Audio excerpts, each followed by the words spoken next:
Baiklah, Assalamualaikum warahmatullahi wabarakatuh. Perkenalkan, nama saya Gade Vinanda. Jadi pada hari ini saya akan mempresentasikan hasil seminar psikologi Islam yang dimana saya mengambil judul yaitu ada pengaruh kecerdasan spiritual terhadap prestasi belajar mahasiswa. Jadi pada hari ini saya akan membahas bab 1, bab 2, dan bab 3. Yang dimana bab 1 itu terdapat latar belakang, rumusan masalah, dan juga tujuan penelitian. Dan bab 2 itu ada landasan teori dan faktor-faktor dan komponennya.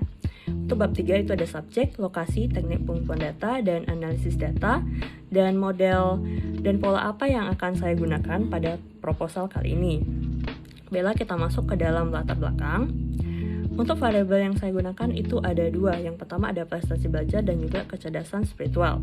Prestasi belajar adalah kemampuan seseorang dalam proses pembelajaran, dan kecerdasan spiritual memberikan kecerdasan jiwa yang membantu seseorang untuk mengembangkan dirinya secara utuh. Jadi, pengaruh kecerdasan spiritual terhadap prestasi belajar adalah di mana individu akan menjadi lebih berpikir kritis dan juga bertanggung jawab terhadap sesuatu, dan juga mereka akan dapat memecahkan masalah dalam kehidupannya sehari-hari.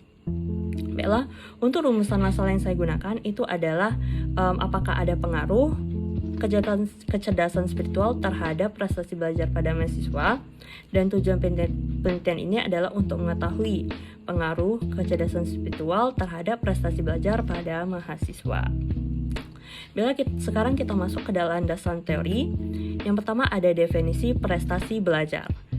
Menurut Nur Kencana 1986 menyatakan prestasi belajar adalah hasil yang telah dicapai atau diperoleh anak berupa nilai mata pelajaran.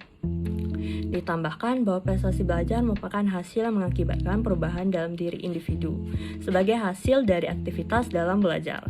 Lalu untuk faktor-faktornya seperti apa?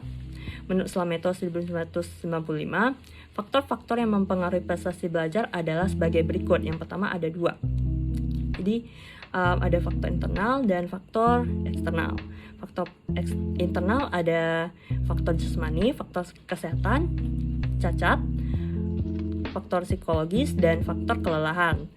Dan untuk faktor eksternal itu ada faktor keluarga, faktor sekolah, dan faktor masyarakat. Lalu kita lanjut ke landasan teori yang variabel kedua, itu definisi kecerdasan spiritual.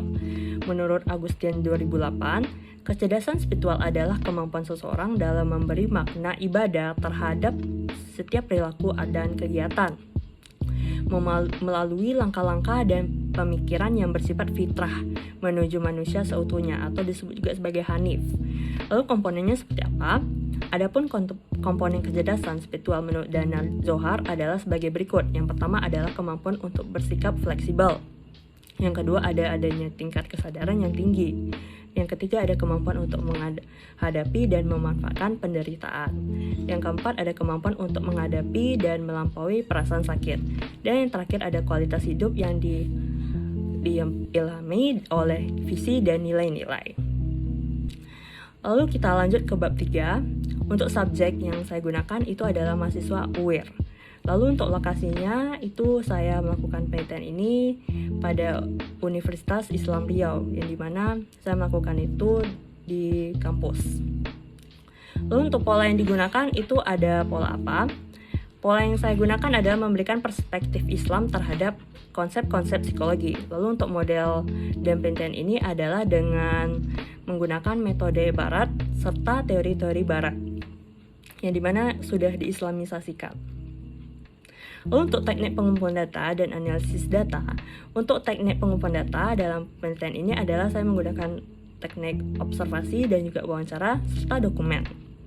Lalu untuk teknik analisis data dengan tahapan yang saya gunakan itu adalah menelaah seluruh data, mengkategorikan data, serta menghubungkan dengan landasan teori, dan menarik kesimpulan dari hasil penelitian yang sudah saya lakukan. Baiklah, mungkin hanya itu saja yang dapat saya sampaikan. Bila ada perkataan yang tidak berkenan, mohon dimaafkan. Saya tutup. Wassalamualaikum warahmatullahi wabarakatuh.